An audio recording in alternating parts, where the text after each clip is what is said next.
This video is brought to you by Diamond Pacific Tool Corporation. Diamond Pacific is America's favorite diamond tool, wheel, and lapidary machine manufacturers. For nearly half a century, Diamond Pacific has set the industry standard for diamond lapidary equipment. Join the majority of professional lapidaries and choose Diamond Pacific products such as their Nova wheels, Pixie, Genie, and Titan gem makers, as well as their wide selection of other high-quality lapidary diamond products. Check out Diamond Pacific today and find out why they're considered America's premier diamond lapidary tool manufacturers. Hey there folks, it's Lapidary Dave. I am here grading fire agates. Figured I would talk a bit about it. First and foremost, I don't consider myself a pro with this. I've been working with the Guzman family for a while, and I feel like I have a great grasp on what to look for. Like, it's kind of obvious there's more desirable colors. And whatnot, but I guess what is a little bit less obvious is what I'm looking for in a stone that is, to me, regardless of the color, devaluing the material, one of which is ghost fire. Real quick, before I start talking fire agates like I do this for a living, if you really want a good in-depth education, YouTube education on fire agates, check out Fire Agate Mark. The dude is brilliant, super kind, extremely honest, and very, very educational. So, ghost fire, right? Let me find a good piece to explain the ghost fire. Okay, here's a good one. This piece looks great. It's colorful. It's got multiple colors, but there's a lot of white chalcedony in there. When you hold it up to light, you can kind of see a little shaky, shaky this morning. You can see how it's even translucent on the darker spots. So fire agate grows in layers, right? On this piece, you could see where the layers delaminated and popped out, and really, you want the dark chocolatey matrices that are packed full of the colored layers. Sometimes it's even black, like this right here. You can see how it's black, opposed to how some of these are brown. Now, ghost fire isn't bad. It's beautiful. But what it is, essentially, is it's the last couple layers of the colored layers, for lack of better terminology. And so on some of these ghost fire pieces, even though they're beautiful, you're going to get that green, you might get a little bit of that teal that's still in there.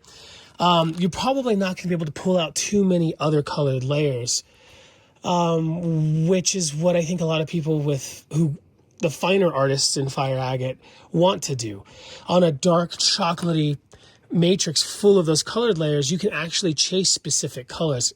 If you look online, you can see pieces of fire agate that are just one color because a great artist was able to work through multiple layers and just get a solid layer, even work through more and get to another layer of that same color. And so you can get solid colored pieces. I prefer the multicolored pieces, but ghost fire is, to me, if you have two pieces that are the same color, same pattern, same size, a piece that is ghost fire, to me, is less valuable.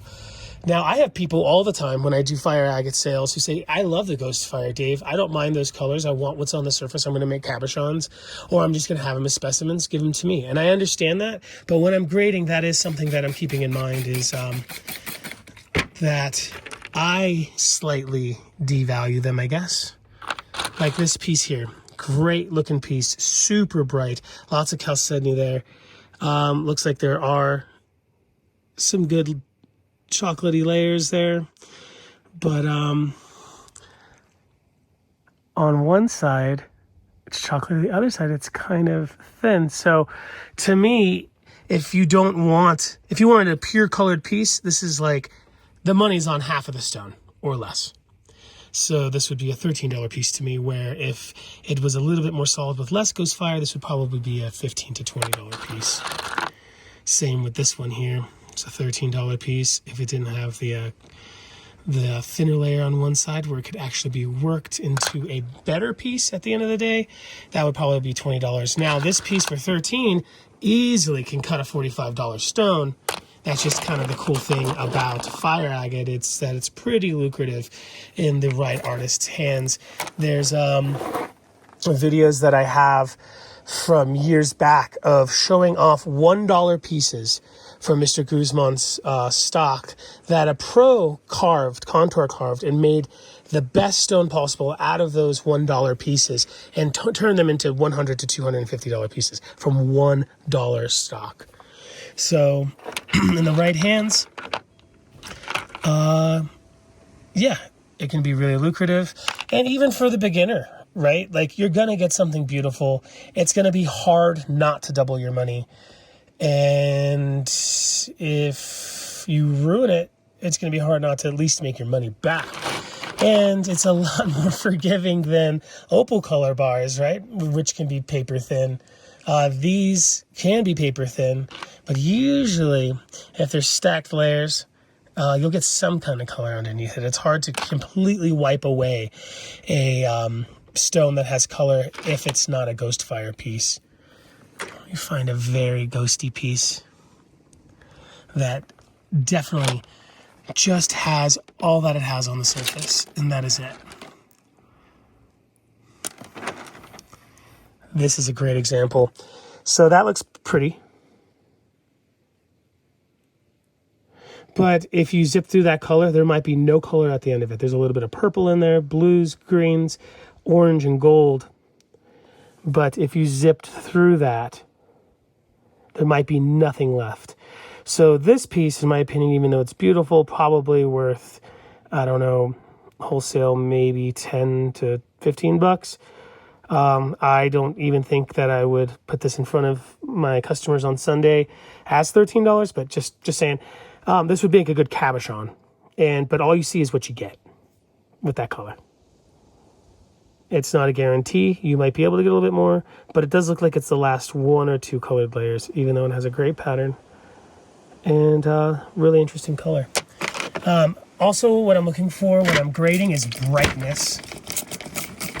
It's not always just about the colors. Obviously, people love the purples, pinks, and teals when it comes to fire agates. But there can be some oranges like this, and it's just super duper bright. And to me, that makes it more valuable.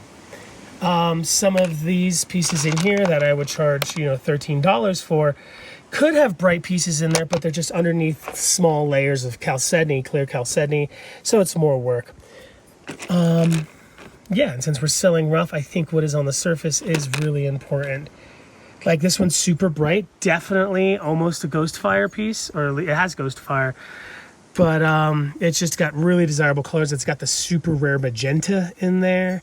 It's got the teals, the purples, and even a little bit of periwinkle. So that one I do consider higher end because of how bright it is in the rare colors. Let's find some more just smack you in the head bright pieces. I think there's some in here. Let me get my stand. All right, here. Some super bright guys. Let me see if I can get this better. Getting used to this fancy phone. Just real bright. Not the highest end in here. Ah, here's an extremely bright one.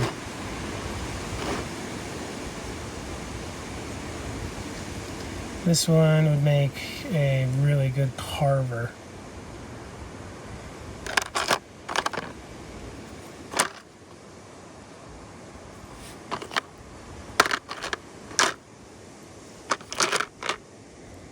There's another super bright one. That's probably 20 bucks right there.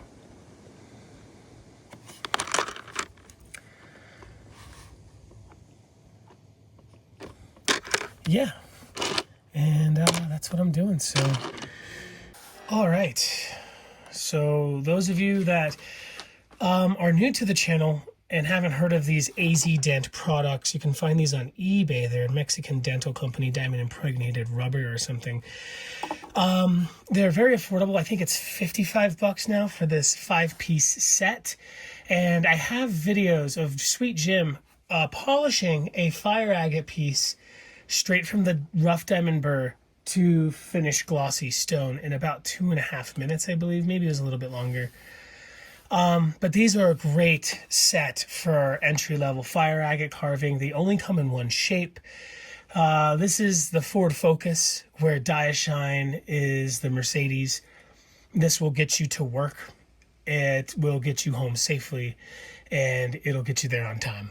Where, you know, Diashine is maybe 4 to 5 times the price, but considered a higher quality product. But these are really good. I'm super impressed. These are actually so worn up because my grandfather's carvings.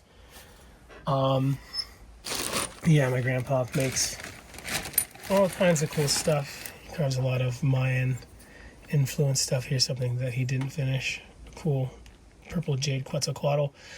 But yeah, these are $55-ish on eBay. I'll obviously throw up either a photo of the video that you can watch that has the link, or if I'm smart and I can remember, I'll put the link to this product down in the description below. Since some people have a hard time finding them, there's so much AZ Dent product out there. All right, and then we will have a small selection, 50 pieces of pieces ranging from $40 to about $75 each. If anybody wants to just buy them all, there's 50 pieces. We'll do $40 across. That's $2,000. And if that's all you get, I'll give you free shipping on that. But yeah, it's gonna be fun to show these off. Look, here's a reverse one, the concave one that he cabbed. So it has a real interesting color play. Mr. Guzman cut all of these himself. You could see like how much stone actually goes into a practical stone for jewelry. I mean, it's twice the size of the piece in my ring. Really cool material. Very impressive material for you jewelers out there. Affordable and lucrative. See you there on Sunday. It'll be fun. Fun, fun, fun for the whole family. Man, he does a great job. He uses Diamond Pacific products. Believe it or not. Alright, I wanted to do the video outside, but the phones were just frying.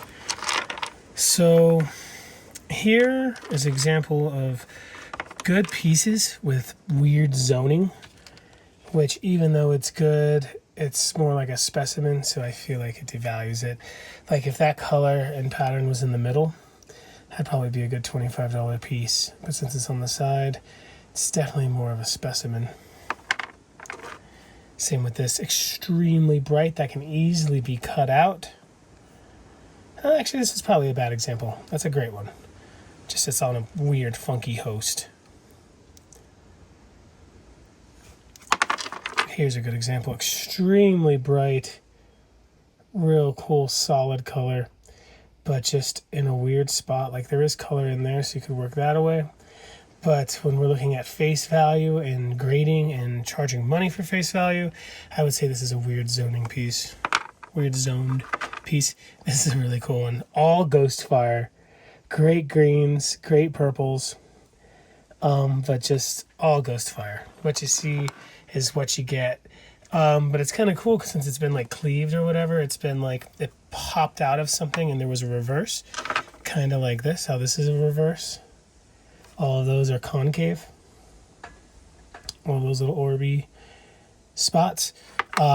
This is the convex, and so it's practically cleaved. You could just like rub this with some of the final stage burrs and get that as a cool specimen. And same with this. It's like extremely bright, but all on that side there. You could work it into a nice cabochon, but what you see is what you get. Then while I was going through stuff, I found good examples of higher quality ghost fire. Here's some great ghost fire pieces. It's mostly teal and purple and green. Let's see if I can get this light on here.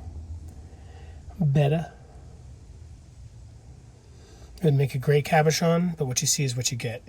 And you can burn through that easier than other pieces. Here's another concave piece. These are really cool. Some people love them. And when it comes to contour carving pieces, this is actually easier since it's essentially cleaved. Let me dry it off. You could see how it's probably rocking at what we would probably call like a 600 to 800 mesh. You get to skip a lot of steps on that. Here's another one. Concave piece. Some people really like them. Oh, here's a good ghost fire. Mostly purple.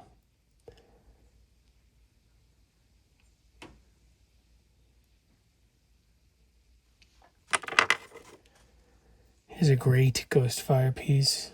This one's definitely worth carving into a cabochon.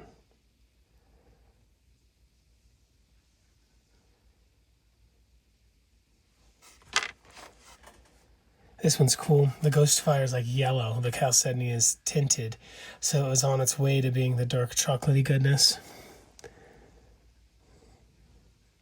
Good golds and teal.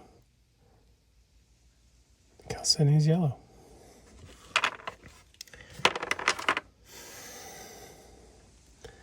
This one's fun. Royal rainbow in the middle. Good zoning on that. This would make a great cab, even though it's a ghost fire. It's another ghost fire piece.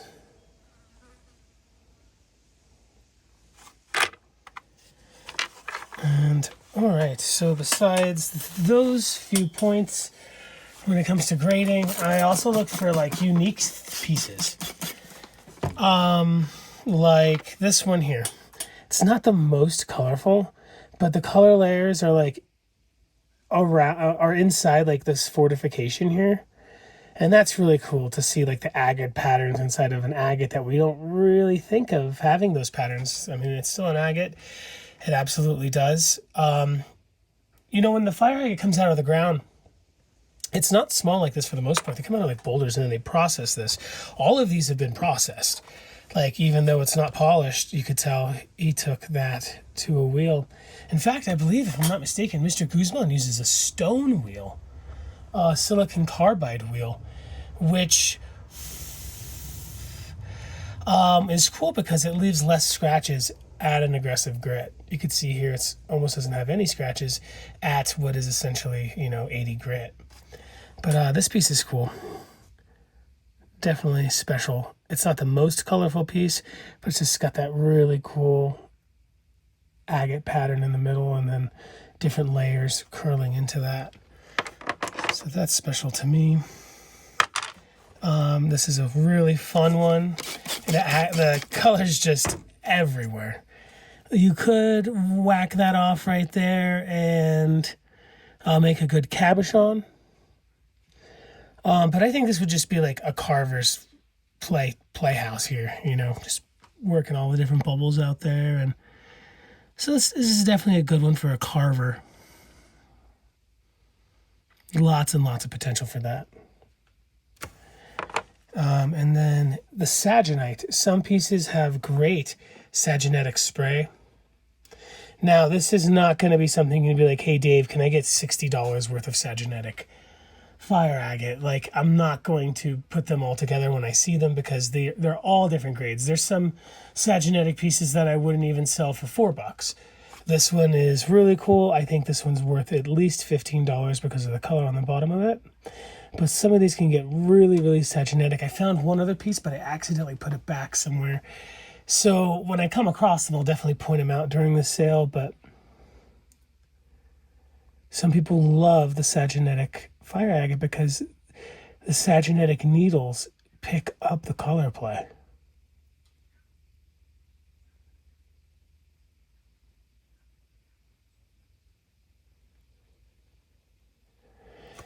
Very fun. And then, which is probably an acquired taste, but I do put them aside when I find them, really high quality small pieces. In this bag, Mr. Guzman put this piece here. And what these are good for is when you're making jewelry. Like practical jewelry nowadays aren't giant stones. I don't know if you guys seen my fire agate ring. I'll go grab it for you. But it took pieces that were smaller than this. And so if you're making jewelry and you want just like super high quality stones, you can get them more affordably when they're smaller. And small isn't bad right now. People, like petite is in, and I'll show you my ring here in a second. Those stones are probably half this size, but about the same quality. This one's probably a little bit higher quality. Here's another really nice small.